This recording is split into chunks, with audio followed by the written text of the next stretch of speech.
नमस्कार दोस्तों, the learner point में आप सभी का स्वागत है। दोस्तों आज एक टॉपिक करेंगे अपन सीखने के प्रतिफल। और एक प्रश्न दोस्तों निश्चित रूप से यहाँ से आएगा, मनोविज्ञान में भी आएगा, सामाजिक में भी आएगा, विज्ञान में भी आएगा। हर सब्जेक्ट में एक एक प्रश्न इसका आना है, क्योंकि सीखने के प्रतिफल अभी अपने एक टॉपिक लगा है। मनोविज्ञान में भी लास्ट में है दोस्तों, बाकी पर सब्जेक्ट में भी इसमें से प्रश्न आना है। तो देखिए, मैं सीखने के प्रतिफल है क्या, इसकी बैकग्राउंड से लेकर के आपको सीखने के प्रतिफल तक बताऊंगा क्या चीज़ है ये। तो देखिए दोस्तों, अंतर्राष्ट्रीय स्तर पर 1945 के अंदर 24 अक्टूबर 1945 की बात है। कब?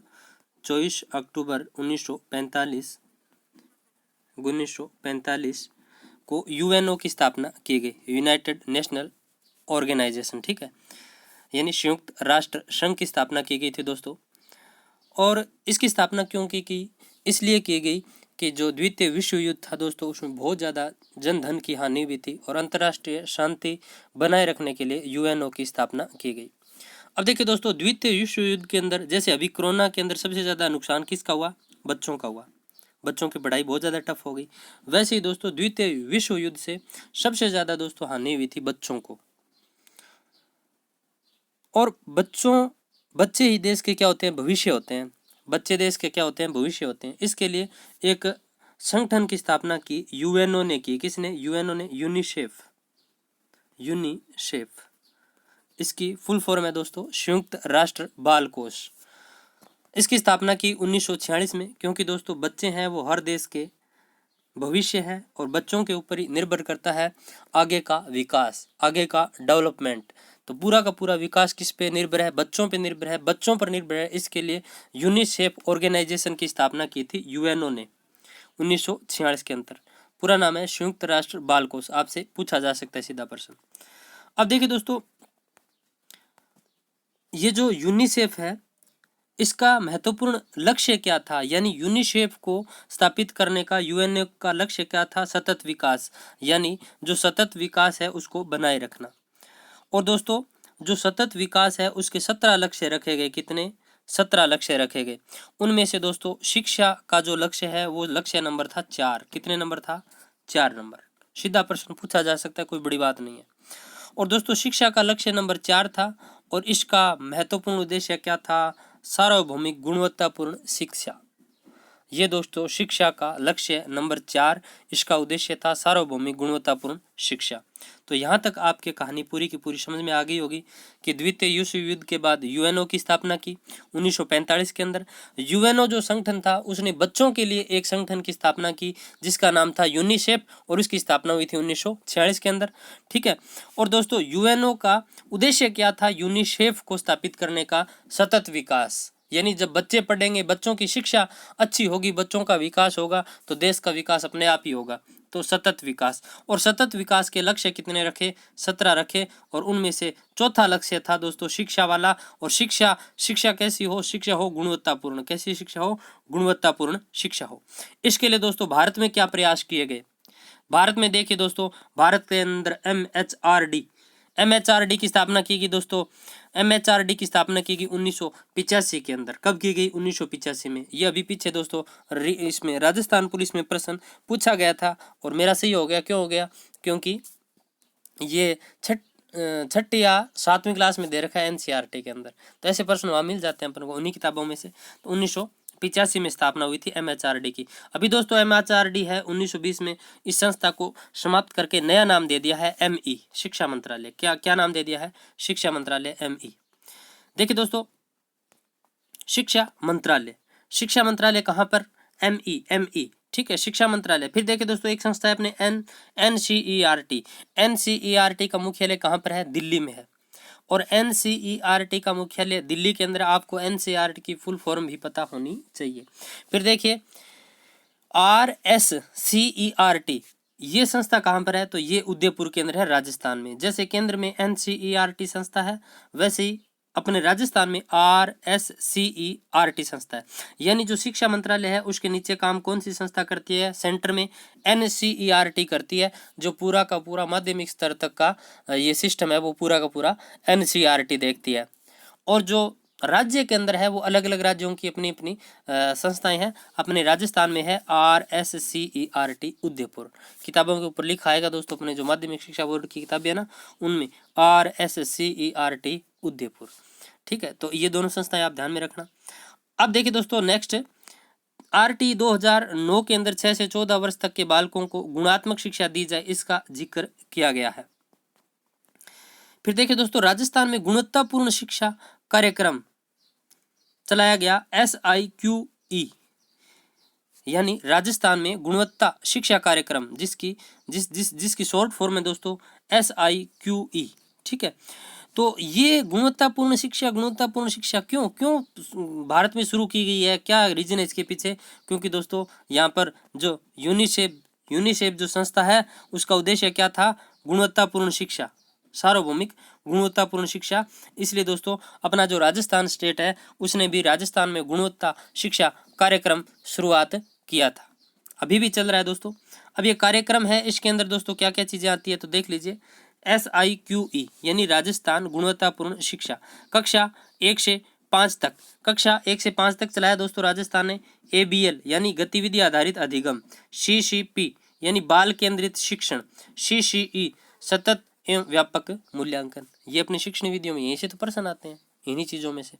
तो ABL यानी गतिविधि आधारित अधिगम, यानी आप जो पाठ्यक्रम है सिलेबस पूरा करवा रहे हो वो तो करवा ही रहे हो, उसके साथ साथ अन्य गतिविधियों में भी बालकों का सर्वांगीण विकास होना चाहिए। CCP यानी बाल केंद्रित शिक्षा, इसीलिए तो आपको बाल मनोविज्ञान पढ़ाया जा रहा है, शिक्षा मनोविज्ञान नहीं पढ़ाया जा रहा आपको।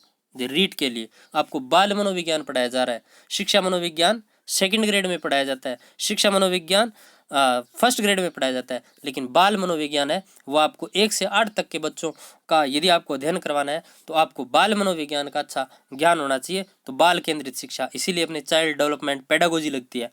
फिर देखिए CCE सतत एवं व्यापक मूल्यांकन। अब देखिए दोस्तों नेक्स्ट देखिए, जो गुणवत्तापूर्ण शिक्षा है उसका अध्ययन करने के लिए एक संस्था, देखिए जो यूनिसेफ संस्था है और इधर अपने भारत में NCERT संस्था है, इन दोनों ने मिलकर के एक सर्वे किया अभी 2017 में कि जो गुणवत्तापूर्ण शिक्षा है वो मतलब कहाँ तक हम इसके अंदर स्थान पा पाए हैं, कहाँ तक हम इसके अंदर आगे पहुँच पाए हैं, यानी गुणवत्तापूर्ण शिक्षा है उसके अपन किस स्तर के ऊपर है, तो ये अध्ययन करना था। उद्देश्य किसका था? यूनिसेफ और NCERT दोनों संस्थाओं ने मिलकर के ये अध्ययन किया अपने भारत के अंदर।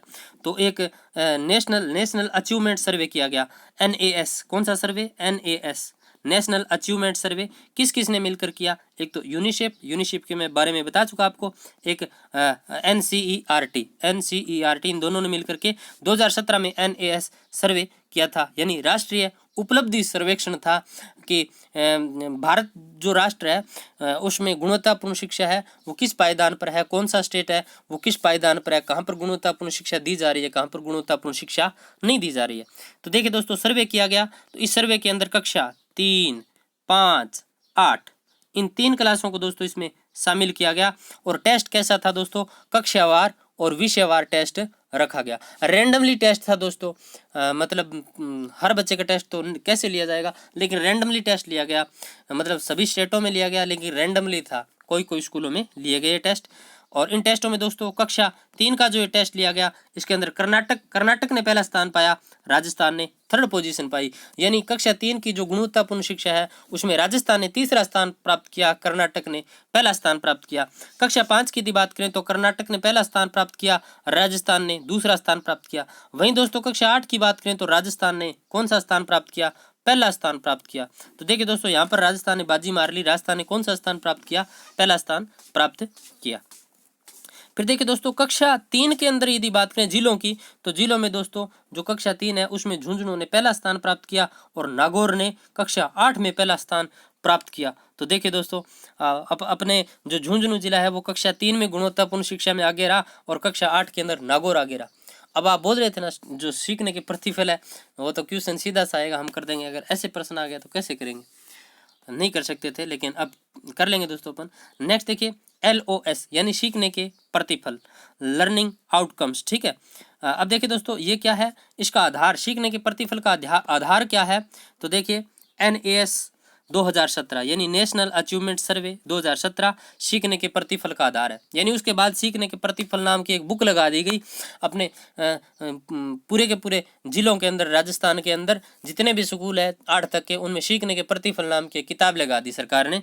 और उसमें सारे के सारे वो किताबें बांट दी, एक तो अभिभावक को दे दी, एक अध्यापक को दे दी, एक प्रधानाध्यापक को दे दी, और उसके अंदर दोस्तों ये पूरा का पूरा सिस्टम है वो लिखा हुआ है।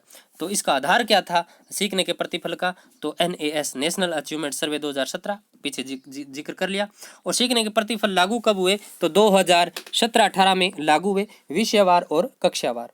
इसका उद्देश्य क्या, तो कौशल व दक्षता प्राप्त करना यानी विशिष्ट ज्ञान देना सीखने के प्रतिफल का उद्देश्य। अब देखिए LOS क्या है, तो देखिए दोस्तों, निश्चित मापदंड के आधार पर सीखने का आंकलन करना LOS है। यानी निश्चित मापदंड के आधार पर सीखने का आंकलन करना, जो कुछ भी बच्चे ने सीखा है उसको जांचने या उस परिणाम को देखने के मापदंड को LOS कहते हैं। क्या कहते हैं, LOS। यानी बच्चे ने क्या सीखा है और वो व्यवहारिक जीवन में उसको काम में ले सकता है या नहीं ले सकता है। यदि वो व्यवहारिक जीवन में काम ले सकता है उस चीज़ को, तो अपन कहेंगे कि हाँ बच्चे ने गुणवत्तापूर्ण शिक्षा प्राप्त की है। यदि तोता रट्टू है तो कोई काम की बात नहीं है। समझ रहे हो आप, तोता रट्टू का मतलब वो उस चीज़ को अप्लाई नहीं कर पा रहा है, तो फिर वो ज्ञान क्या काम का है। यदि उस ज्ञान को वो व्यवहारिक जीवन में काम में ले सकता है, मतलब क्या हुआ है, अपन को सीखने के प्रतिफल है उसके उद्देश्य की हमारी पूर्ति हुई है। ठीक है, सीखने के प्रतिफल की आवश्यकता क्यों है, तो देखिए गुणवत्ता पूर्ण शिक्षा सुनिश्चित करने हेतु, राष्ट्रीय स्तर की शैक्षिक आकांक्षाओं की क्रियान्विति हेतु, आयु अनुरूप अपेक्षित स्तर कौशल विकास को सुनिश्चित करने हेतु, यानी आयु के अनुरूप और बालकों के कौशल जो विकास है, कौशल कौन कौन से, सुनना, बोलना, पढ़ना, लिखना, ये तो कौशल है। इन कौशलों में आयु के अनुरूप इन कौशलों को मतलब इनमें सुनिश्चितता प्राप्त करना, शैक्षिक उद्देश्य प्राप्ति की जांच हेतु, राज्य को राष्ट्रीय स्तर पर उच्च स्तर प्रदान करने हेतु। फिर देखिए सीखने के प्रतिफल के उद्देश्य या लक्ष्य, ये आवश्यकता क्यों है, तो ये चीजें मैं बता चुका। अब देखिए उद्देश्य या लक्ष्य क्या है इसके, तो देखिए सर्वांगीण विकास करना, गुणवत्ता युक्त शिक्षा देना, गुणवत्ता में सुधार के प्रयास, शिक्षकों को अभिभावकों से जोड़ना, ये इसका उद्देश्य है। फिर सीखने के प्रतिफल की विशेषताएं क्या क्या है, तो देख लीजिए सीखने के प्रतिफल की विशेषताएं, विषय प्रवेश या विषय का परिचय, पाठ्यचर्या की अपेक्षाएं, सीखने की प्रक्रिया, चेक पॉइंट, व्यक्तिगत भिन्नता के अनुरूप सीखने के अवसर, एक से अधिक सिखाने की प्रक्रिया का प्रयोग, स्पाइरल जुड़ाव होना चाहिए यानी अंतःक्रियात्मक, बालक का संपूर्ण विकास का लक्ष्य, शिक्षक, प्रशिक्षक, अभिभावक, संरक्षक, अधिकारी आदि को शामिल इसमें किया गया है। सीखने सिखाने की प्रक्रिया एक निरंतर चलने वाली प्रक्रिया है यानी CCE। इसमें निर्धारित आंकलन सूचकों द्वारा सीखने सिखाने की प्रक्रिया का आंकलन किया जाता है। ये शिक्षण एवं आंकलन की प्रक्रिया का दीर्घकालिक क्या है, उपकरण है। सीखने के प्रतिफल का कोई प्रत्यक्ष दस्तावेज या संधारण यानी प्रत्यक्ष से रिकॉर्ड नहीं रखा जाता है। स्पाइरल प्रक्रिया है ये, यानी अंतःक्रियात्मक है। सत्र सतत जांचे जाने वाले आंकलन सूचक सीखने के प्रतिफल के आधार के रूप में कार्य करेंगे। यानी सीखने के प्रतिफल का आधार क्या है, तो आंकलन सूचक है। ये था दोस्तों सीखने का प्रतिफल। आई होप आपके समझ में आया होगा। ये तो दोस्तों बुक में दिया हुआ है सीखने के प्रतिफल की विशेषताएं, इसलिए मैं इनको सीधे पढ़ गया क्योंकि ये आपने कहीं ना कहीं जरूर पढ़ रखा है। तो ये मैंने दोस्तों कलाम वाले सर से मैंने सीखा था, तो मैंने सोचा आपको भी ये मैं शेयर कर दूं। तो आई होप दोस्तों आपको ये अच्छा लगा होगा और समझ में भी आया है कि सीखने के प्रतिफल होते क्या है। तो मिलते हैं फिर कभी ऐसी कोई वीडियो में। बाकी तैयारी दोस्तों अपनी जारी रखो।